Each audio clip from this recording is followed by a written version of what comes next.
The lobby doors locked and the access readers went dark because a tenant's PoE switch failed 2 floors up. Tenants couldn't open doors, the cafe couldn't take payments, and building ops spent the morning tracing a device they never approved. Welcome to Built, Wired, and Secured. I'm Alex Morgan. Today, we're unpacking tenant-owned tech and the ways it can quietly convert a local install into a shared emergency. With me are Michael Harrington and James Rogers. Thanks for joining. Thanks, Alex. That scene, doors locked, cafe down, that's what keeps ops teams up at night. It messes with people's day and with your SLA numbers. Tenants notice fast. Michael, you often ask, what breaks if this goes down? Say more. Start us with that question and the truth behind it. Because responsibility is fuzzy. The tenant says the device is theirs. The owner says it's not on our bill. When devices sit on shared power or network paths, the operations team inherits a single point of failure without having signed up for it. And then nobody brings spares, nobody documents the breaker, and at 2 a.m, you're guessing which switch killed the readers. Let's talk about why tenants install these devices without the building's knowledge. Is this speed, vendor behavior, or something else? A mix of all three. Speed is the biggest motivator. We need it live tomorrow. Vendors push turnkey installs, and often the tenant perceives low risk. It's just a sensor. Those assumptions remove verification steps that would catch power and network conflicts. From a maintenance perspective, it's the missing details that hurt. No circuit label, no documented path, no spare. We once had 3 PoE cameras on one switch feeding a UPS that wasn't sized for the combined load. The UPS tripped and back-of-house lighting went dark. Ouch. So the trade-offs are ownership ambiguity, power planning, network segmentation, and maintenance. Michael, where would you draw the line between tenant control and building oversight?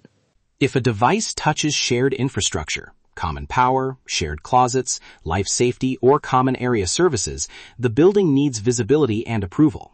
If it's fully contained on tenant-dedicated circuits and a private network with no shared dependencies, give tenants more latitude, but visibility before the fact is non-negotiable.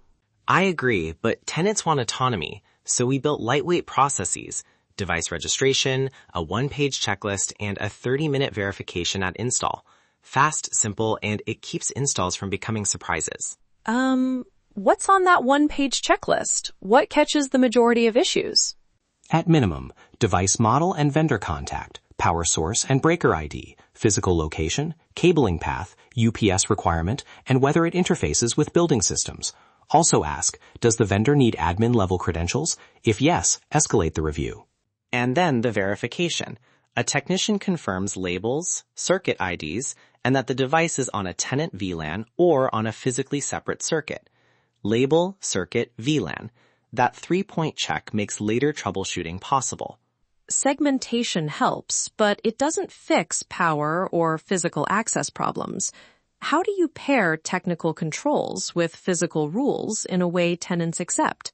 Segmentation reduces blast radius for network issues, but physical rules stop collateral damage.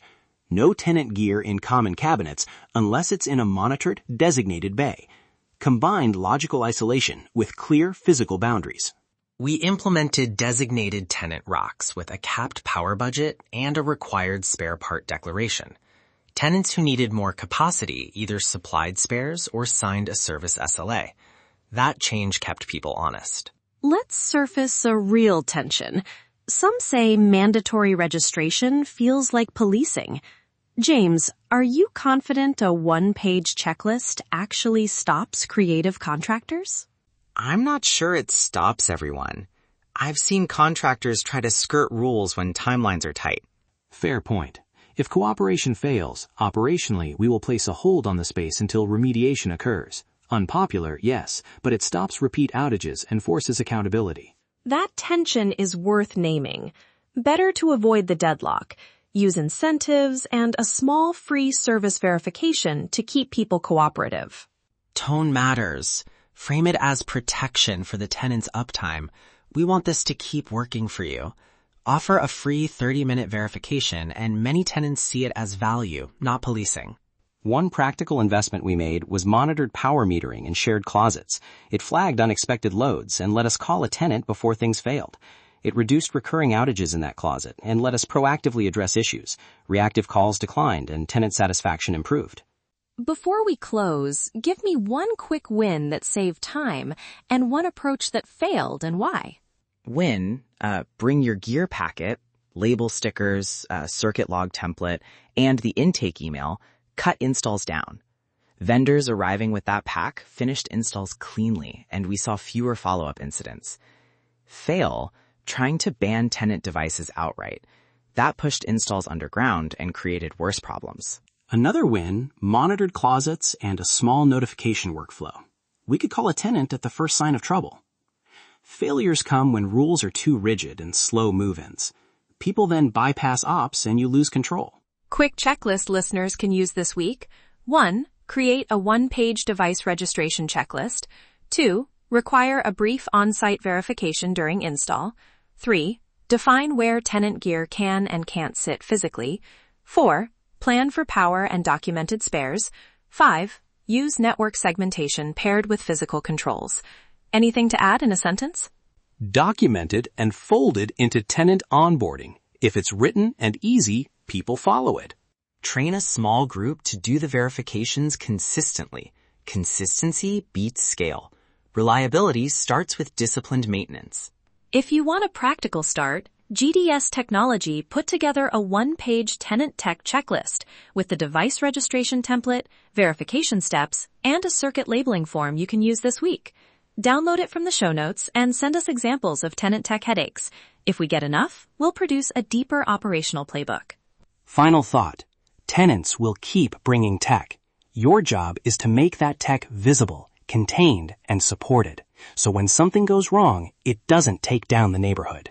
Small habits, labels, spares, a 30-minute verification, stop late-night emergencies. The best day in operations is the one nobody notices. That wraps up this episode of Built, Wired, and Secured. Today, we explored tenant-owned devices and why deliberate governance, simple checklists, clear ownership lines, and paired technical and physical controls keeps buildings resilient without killing tenant flexibility. Thanks for spending a few minutes with us. Built to last, wired with intention, secured for the real world.